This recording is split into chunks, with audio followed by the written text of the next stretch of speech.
Vote আসতে এখনো বছরখানেক বাকি, কিন্তু রাজ্য রাজনীতির বর্তমান পরিস্থিতি দেখে তা বোঝার উপায় নেই। দেওয়াল লিখন শুরু হয়ে গেছে, মিটিং মিছিল পোস্টার ব্যানার লাগানো চলছে। ভোটার তালিকায় ভূত খুঁজতে তৃণমূল বিজেপির নেতারা রাস্তায় নেমে পড়েছেন। কে কত বড় ধার্মিক তার প্রতিযোগিতা শুরু হয়ে গেছে, আর চলছে ভবিষ্যৎবাণীর রমরমা। 215-র বেশি আসন নিয়ে চতুর্থবার যাতে বাংলার মুখ্যমন্ত্রী মমতা বন্দ্যোপাধ্যায় হয়, সেটা আমাদের সকলকে সুনিশ্চিত করতে হবে।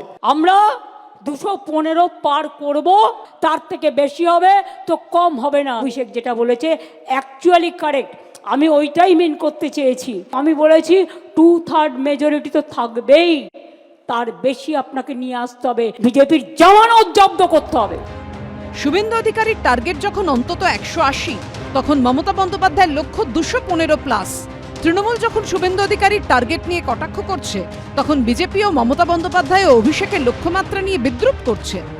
প্রত্যেকের একটা লক্ষ্য থাকে, ও হিসাব করে দেখছে কতগুলো রিগিং করতে পারবো, কতগুলো জায়গায় মুসলিম ভোট বেশি আছে, কতগুলো জায়গায় ছাপ্পা মারবো, কতগুলো জায়গায় ইভিএম চেঞ্জ করব, কতগুলো কি করব, এইসব করে দেখছে। গতবারে 213 হয়েছিল, এবারে যদি 215 পাওয়া যায়।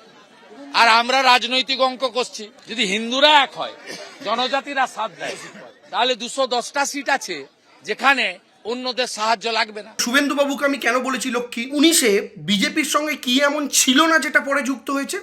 One and only factor Suvendu Adhikari. 2020 ডিসেম্বরে শুভেন্দুবাবু বিজেপিতে যোগ দিলেন এবং যোগ দেওয়ার সাথে সাথেই একই সাথে রাহুর দশা, কেতুর দশা, শনির দশা, সাড়ে সাতি, কালসর্প সমস্ত যোগ বিজেপিতে যুক্ত হল। আপাতত কথার যুদ্ধ চলছে, কিন্তু ভোটের যুদ্ধতে যে জয়ী হবে সেই আসল বিজয়ী। জজিতা ওই সিকান্দার। শিবাশিস মৌলিকের রিপোর্ট, এবিপি আনন্দ।